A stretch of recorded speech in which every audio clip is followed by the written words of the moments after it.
12 শাওন 28 জুলাই দেওবাৰে যোৰহাট মিলননগৰ নিবাসী ধৰ্মপ্ৰাণ সামাজিক সৰ্বৰহী ব্যক্তি অৱসৰপ্ৰাপ্ত এক্সাইজ সুপাৰিনটেণ্ডেণ্ট বেলিৰাম দাস স্বৰ্গগামী হয়।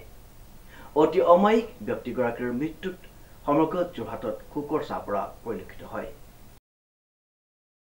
12 শাওন 28 জুলাই দেওবাৰে যোৰহাট মিলননগৰ নিবাসী ধৰ্মপ্ৰাণ সামাজিক সৰ্বৰহী ব্যক্তি অৱসৰপ্ৰাপ্ত এক্সাইজ সুপাৰিনটেণ্ডেণ্ট বেলিৰাম দাস স্বৰ্গগামী হয়।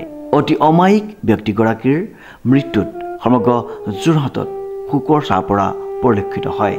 উল্লেখযোগ্য যে 70 বছৰ বয়সত পৰলোক প্ৰাপ্তি হোৱা ধৰ্মপ্ৰাণ ব্যক্তিগৰাকীয়ে মৃত্যুৰ সময়ত পত্নী পুত্ৰ বোৱাৰী জী জোঁৱাই নাতি নাতিনীসহ এক বৃহৎ পৰিয়াল ইহ সংসাৰত এৰি থৈ যায়।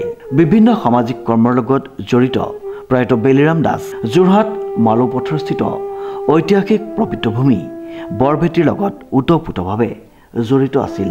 আমি নিউজ নাওৰ পৰিয়ালৰ তৰফৰ পৰা পৰিয়ালটিৰ এই দুখৰ সময়ভাগী হৈ মৃতকৰ আত্মাৰ সদ্গতি কামনা কৰি ঈশ্বৰৰ শ্ৰীচৰণত প্ৰাৰ্থনা জনাইছোঁ।